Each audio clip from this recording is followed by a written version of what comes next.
So yesterday we were talking about how the study of philosophy and religion are so important to the human being because they help us to determine the point A and the point B of our life, the origin and the destination, what we truly are, and where we are going, or where we are and where we are going, and how to get there. Many people today discount the importance of religion because of the modern turn to the natural sciences. With the modern period, people began to separate out their values about creation from pure physical observation of creation. And by doing this separation, they were able to more aptly describe the physical reality around them. The problem with this is the problem of categories.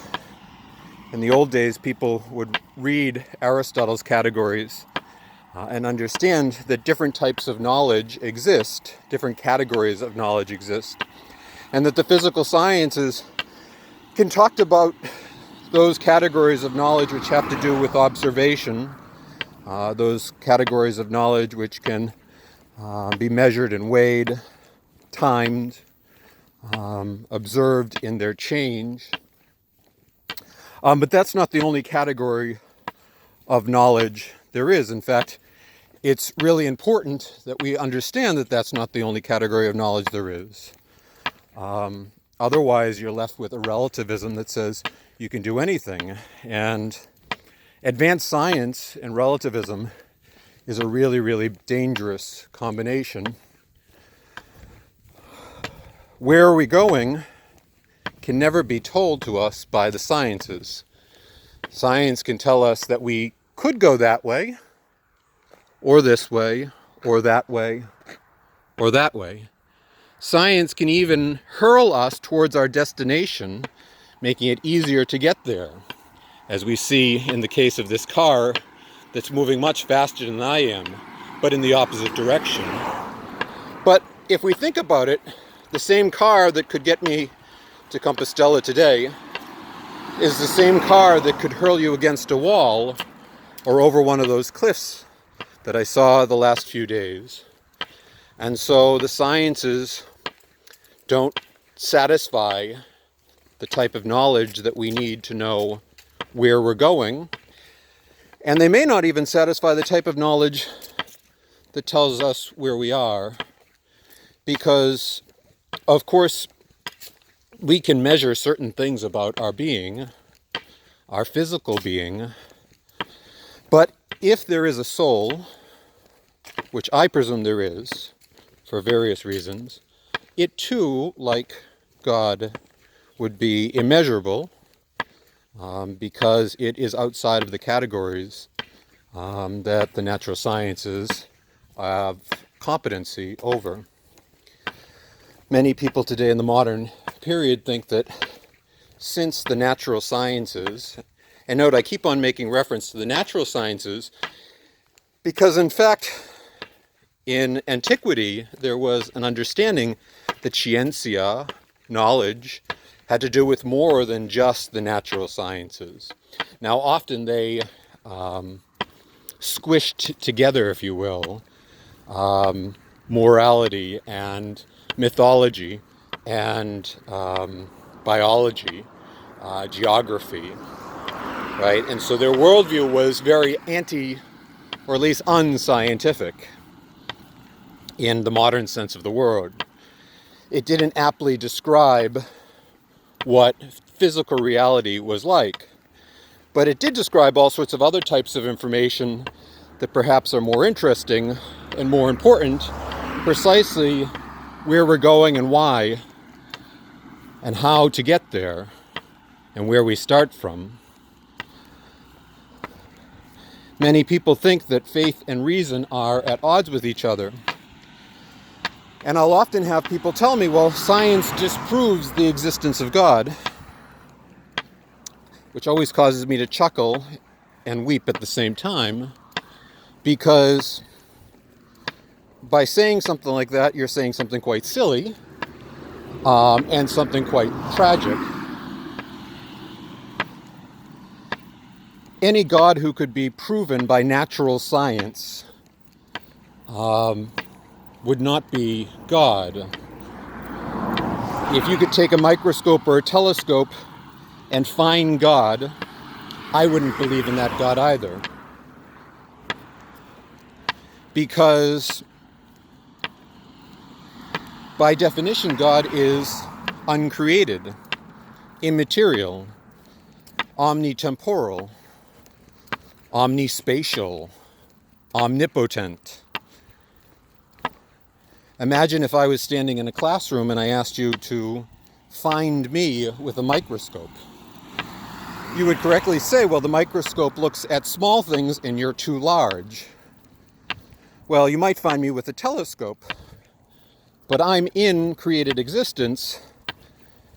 God, who is the creator, is uncreated himself, is not within created existence, and so you'd need an uncreated sized telescope to see God. And science can't do that. Science itself, if you talk to people who actually know their science, will admit the limits of science. They'll admit the fact that at time zero, and when I say time zero, I mean nanoseconds after creation, the rules of physics break down. And although people can wax poetic, be theoretical about what existed before time zero, the fact of the matter is any statement about before time zero is a statement of faith, a religious statement, because natural sciences can't get there. It's beyond the scope of the natural sciences. And it's tragic because for so many people, the natural sciences have been a reason for the belief in God. I've always found that true myself. When you understand properly the categories of knowledge, you understand that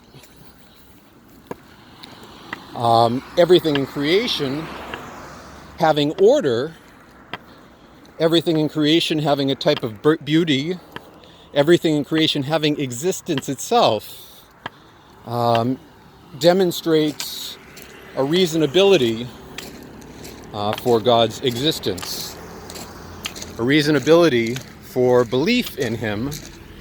Ultimately, knowledge of God, however, is a matter of faith. It's a gift given by his revelation and received in such a fashion.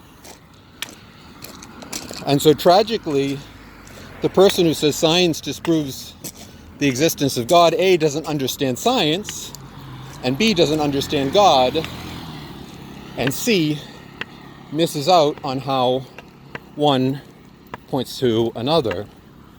In the history of the sciences, of course, so many of the founding fathers of various disciplines were in fact themselves profoundly Christian, and even those who were not in the more modern period had a great respect for the transcendent, even if they didn't take the time to look into him, often because of perhaps scandal, perhaps an agnosticism about the possibility of knowing him.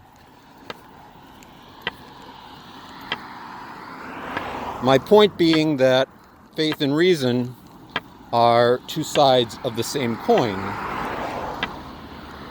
Reason, the natural sciences, maps out the world that is around us and all the different potentialities, at least the physical potentialities that we have. But without faith, without philosophy, without morals, without those things that are sciences that are not natural sciences, we don't know what to do with any of it. We can take our science and we can build a crematoria or an atom bomb, or we can take our science and make beautiful art, make systems to create water for people around the world, clean water, make power plants to make it easier for people to live, better crops. What should we do? And in the end, even those good things that we can do, what's the purpose of it all? Because if tomorrow we die, we should eat, drink, and be merry, because there's really no purpose for life. And particularly when we begin to suffer, as we all eventually do, as I've talked about earlier in the Camino, it all becomes sort of futile, and despair sets in, and we are tempted to take our own lives. We are tempted to take ourselves out of existence. Existence becomes an evil for us. Anyway, more of my philosophical musings. Buen Camino. I hope everyone's doing well back home. Praying in a special way for all those who are walking the way towards God.